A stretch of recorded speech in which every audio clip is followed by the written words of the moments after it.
조지 플로이드 사망 관련 대규모 시위로 혼란에 빠진 미국. 그런데 이 나라의 SNS에선 갑자기 한국인과 관련된 어떤 밈 하나가 크게 유행하고 있습니다. 루프 코리안. 직역하자면 지붕 위에 한국인이란 뜻으로 이 밈은 주로 지붕 위에서 총을 들고 서 있는 한국 사람들의 이미지와 함께 공유되고 있죠.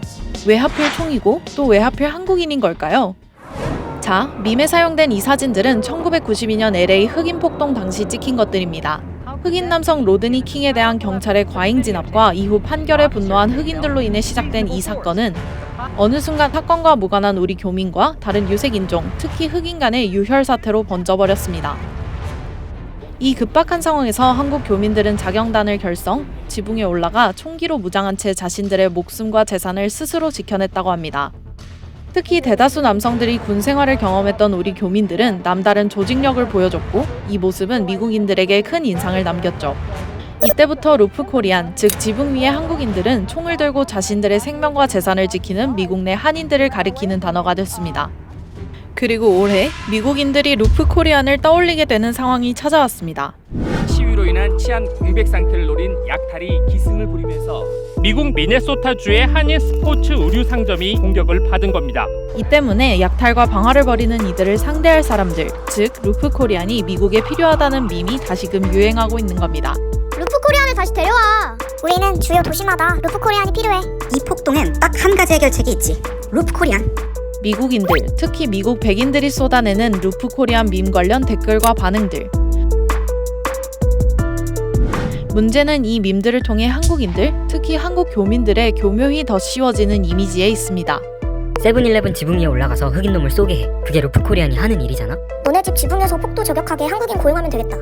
SNS상에서는 마치 한인들을 폭도에 대항하기 위한 용병처럼 여기는 시선들이 꽤 있기 때문입니다. 한인들이 92년 당시 지붕 위로 올라가 총을 들었던 건 누군가를 공격하기 위해서가 아니라 스스로를 지키기 위해 불가피하게 택한 방법이었습니다. 폭동으로 인해 누구보다도 큰 피해와 깊은 트라우마를 가진 한인들을 상대로 흑인이나 속에 고용하면 되겠다고 말하는 건 정말 황당한 일이라는 거죠.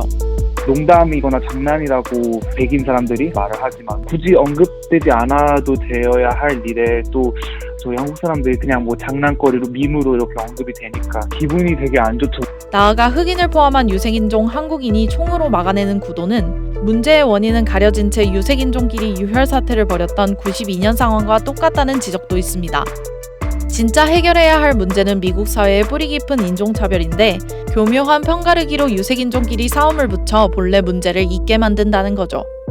지금도 SNS에서 루프 코리안을 검색하면 한인들에게 적개심을 품은 또 다른 유색인종의 글들을 어렵지 않게 찾아볼 수 있습니다. 백인 보수파에서 단지 한인 상인들의 그 모습을 이용해서 조직끼리의 갈등을 부추기고 서로 싸움을 하게 만드는 것이 지배의 논리거든요. 그래야 지배하기가 쉬우니까. 디바이드 앤 룰. 제국주의 시절 지배 세력이 서로 다른 피지배 세력들을 이간질하며 둘 모두를 다스리던 방식이죠. 루프 코리안 밈이 미국 주류 백인들에 의해 재생산되고 있는 상황을 보면서 이 뿌리 깊은 격언이 떠오르는 건 왜일까요?